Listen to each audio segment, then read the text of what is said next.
Hey, what's up guys? Welcome to another episode of Pan TheOrganizer. So today is a big day because I'm presenting my brand new stereo hi-fi setup. Some pure craziness, guys. If you remember, for those who have been watching my channel for a while, my previous setup consisted of a Macintosh 7200 integrated receiver, 200 watts per channel, with Focal Canta V2 speakers and a Rel S3 SHO subwoofer, and so I decided to go a big notch above.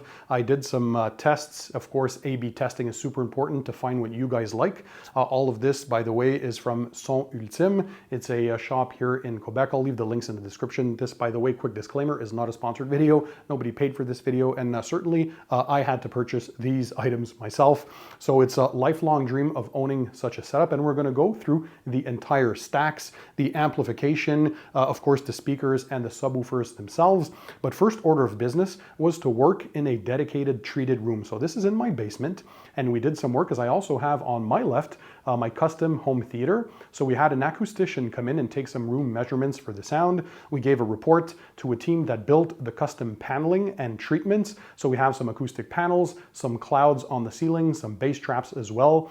And we also added a bit of carpeting here and there to make sure that we don't get too much reverb and a bunch of unwanted sounds bouncing all over the walls, right?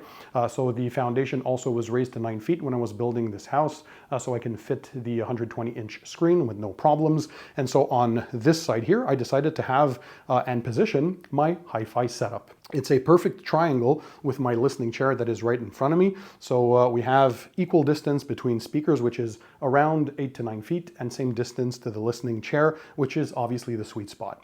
So if we start with this stack here from top to bottom, first of all, we have this equipment rack, which is made by Norstone, a company from France. And I thought it just accompanied all my Macintosh gear absolutely nicely. So they're made with some tempered glass on top and these tubes. They're well decoupled, so each item sits on its own shelf separately.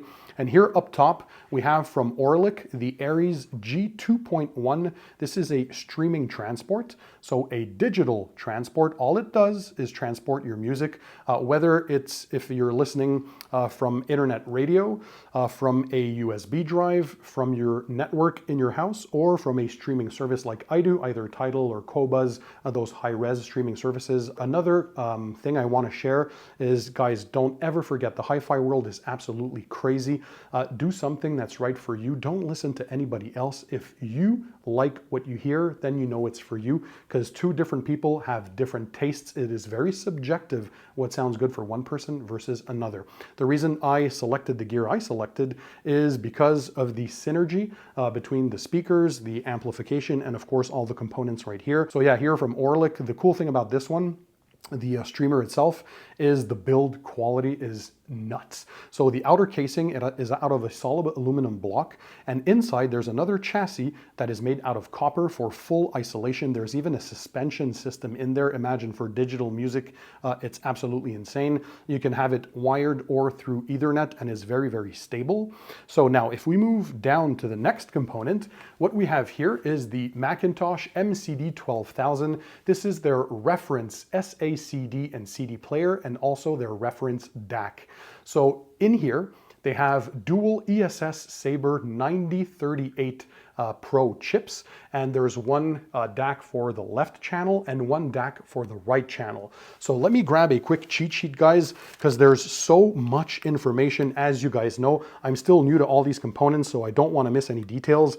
So yeah, each of the ESS Sabre Pro chips are 32-bit 8-channel DACs. So you got one for each channel. There's 7 digital inputs as well, and all outputs are driven by discrete amplifiers or vacuum tubes. So if you look here inside, you're going to see the vacuum tubes themselves. So you have the choice to either use the discrete amplifiers or solid state, or the vacuum option, depending on what you prefer.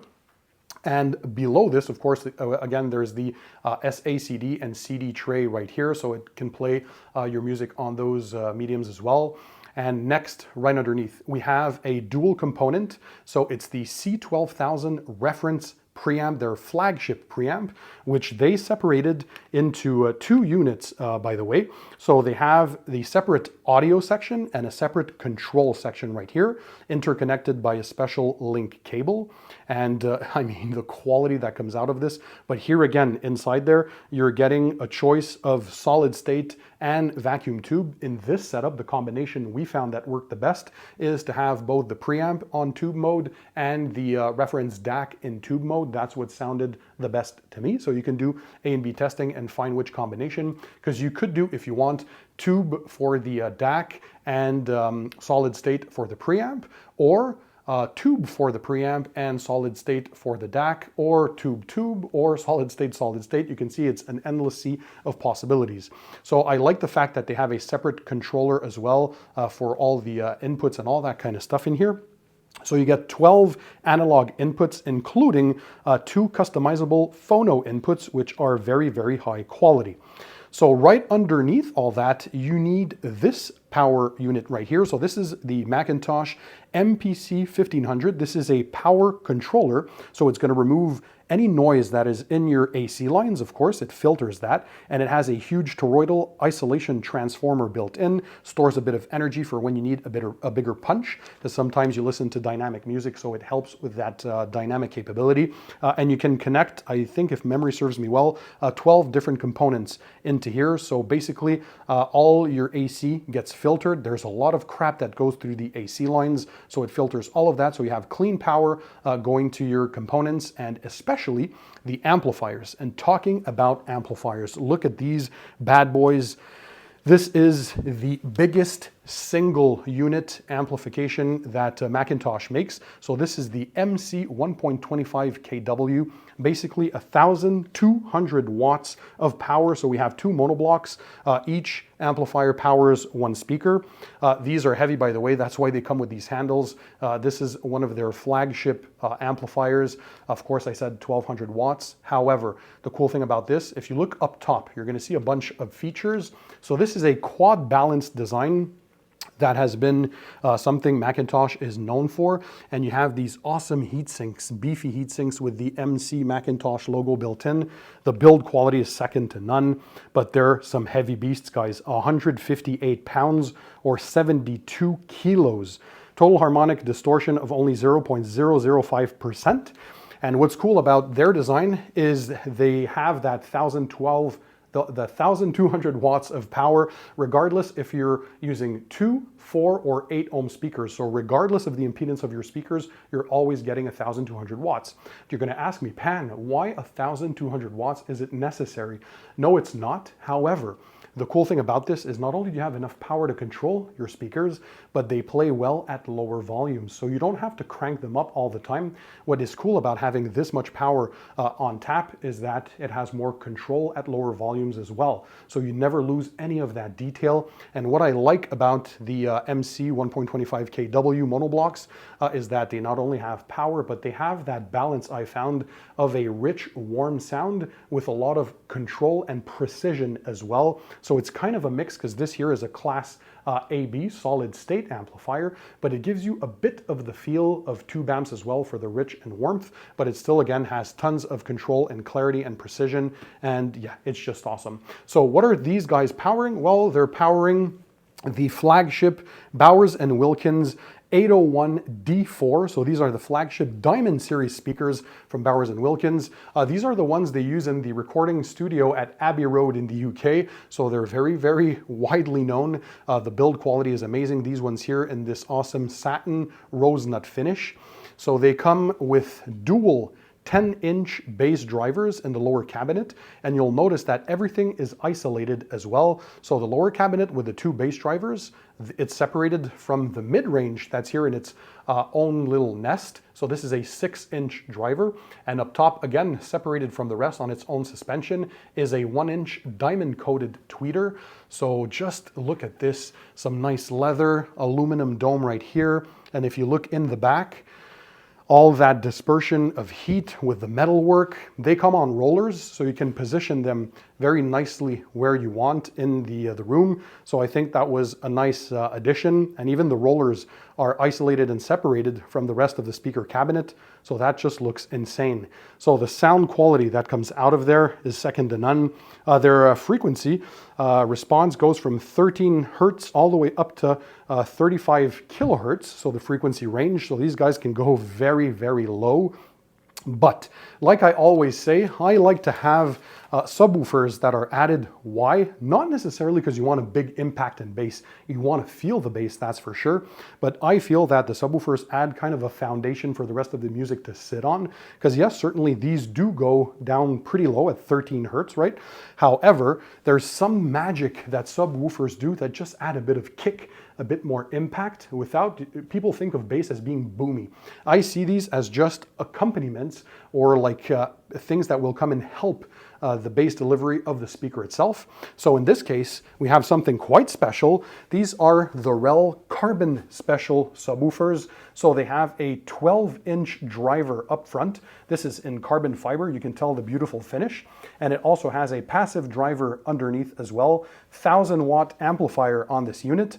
And they're using a lot of components from their reference line of subwoofers, but in a more compact design, which is something I really, really appreciated. So we have dual subwoofers to accompany each one of the speakers. And yeah, it just gives that nice tight bass, and you feel, even when you're listening to classic music, when the strings are being operated on a violin or a cello or a bass unit, for example, you're gonna feel all of that in the music. It just gives more breadth and soundstage and just the open airiness of the speakers themselves.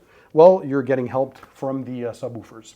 So if we go back up now, we're going to quickly touch on cables. I know this is a topic that is often widely disputed, especially on forums. Are cables needed in the audiophile world? Listen, what I have to tell you is you make the decision. Do some A and B testing.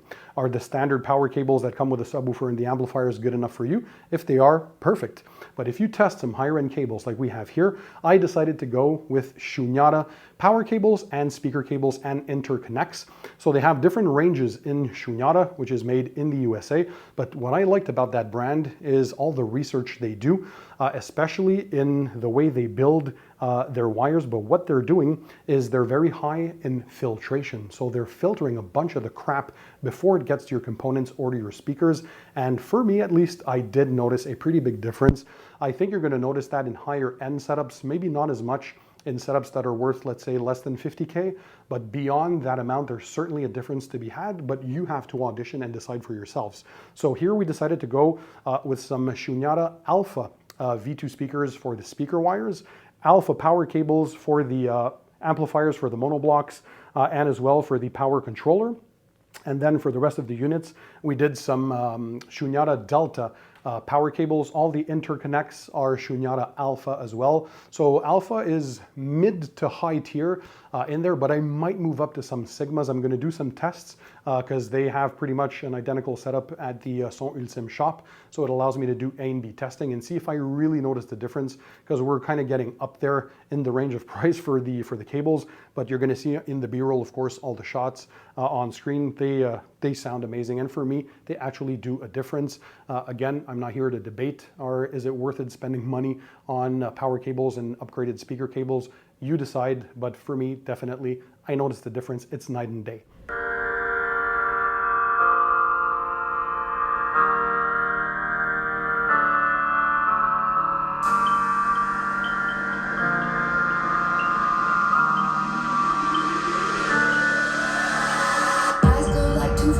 Movement so graceful, wildcat in the jungle with dangerous claws. Movement she anticipates, a sight is set on her prey, like stars in the darkest night, crystallize, fascinating. If you wanna stay alive, if you don't wanna be her prey, don't stand in her way. Run, run, run away. Crystallize, crystallize, crystallize, watching her prey. Crystallize, crystallize, crystallize, fascinating.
Guys, this is the setup. Let me know your impressions. I absolutely love it. It sounds amazing. And is this my end game setup? We always say that, right? I think this is my 7th or 8th stereo system that I get in my life, so I'd be lying if I say this is the end game. There's probably going to be something later down the line, but for now I'm quite content. I can sit down, enjoy the tunes, and by the way, I listen to a bunch of different stuff. It can be classical music, pop, rock, hip hop is one of my favorites as well, but I like to listen to just a different variety of stuff. And of course, when you sit down with a good system, you get to enjoy sounds that you might have never heard before, and you get to feel the music. I always tap my feet with this system. That's one thing I noticed, is when I start playing the music, I just really thoroughly enjoy that. So yeah, let me know your thoughts, your opinions. What kind of system do you have at home, by the way? And is there anything you're looking to upgrade to in the future? What would that be? Drop a comment in the comment section.